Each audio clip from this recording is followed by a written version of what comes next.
4 पालिकाओं में JJP symbol पर लड़ रही है।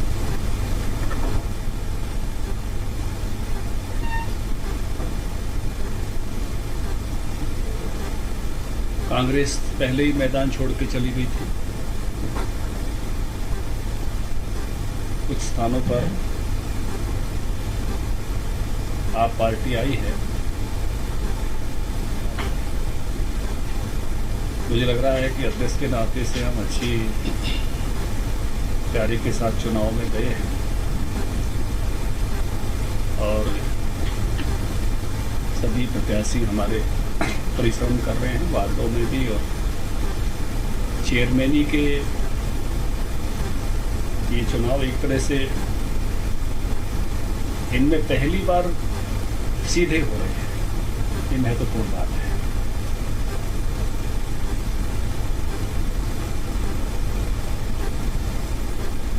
और इससे पहले थोड़े स्थानों पर चुनाव हुए थे जो सीधे हुए थे, नहीं तो ज़्यादातर चुनाव जो है पार्षदों के माध्यम से होते थे।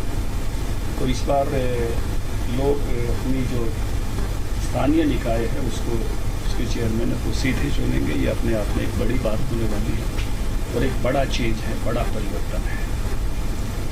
एक परिवर्तन मैं पंचायत मंत्री के नाते कर पाया था और बाद में उसको हमारे नगर निकाय ने भी अपनाया और उन्होंने भी शिक्षित नगर निकाय बनाने का फैसला किया था।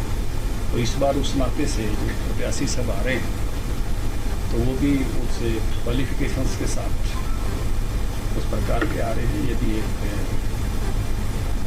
अपने आप में उस प्रकार के बदलाव की बात है, बड़ी बात है।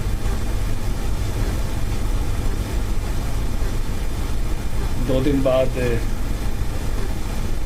राज्यसभा का चुनाव भी है।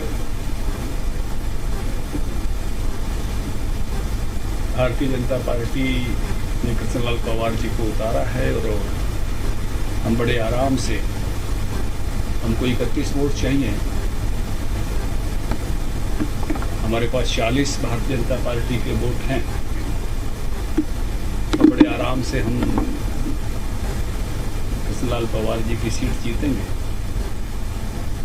9 वोट हमारे पास सरप्लस भी हैं, उसके अतिरिक्त हैं, और कार्तिकेय ने वो हमसे संपर्क करके समर्थन मांगा है तो हम उनको समर्थन देंगे कांग्रेस को रोकने के लिए।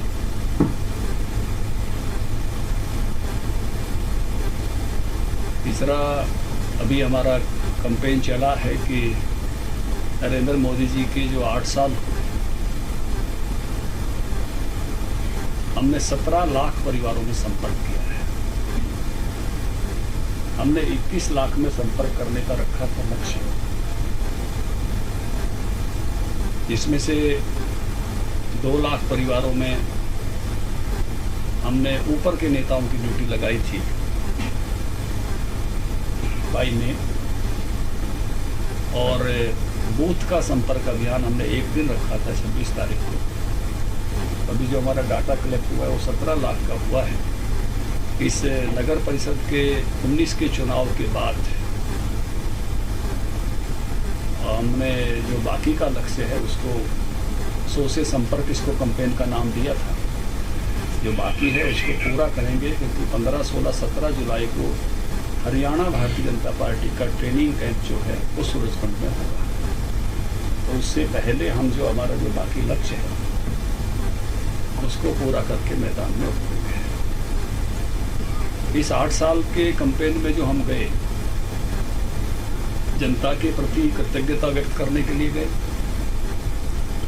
कि आपने हमको अवसर दिया। हम उन मुद्दों के साथ गए जो जनता के लिए अभी भी काम के हैं, जो योजनाएं चल रही हैं। हम केवल बताने के लिए नहीं गए अपना रिपोर्ट कार्ड, जो जनता की लाभ की योजनाएं हैं और जिसमें केंद्र ने शुरू की हैं, प्रदेश सरकार में कुछ उसमें जोड़ा है, टॉपअप किया है, या कुछ रिसोर्सेज उसके लिए दिए हैं, कुछ योजनाओं को और अधिक लोगों तक उसका व्याप बढ़ाया है।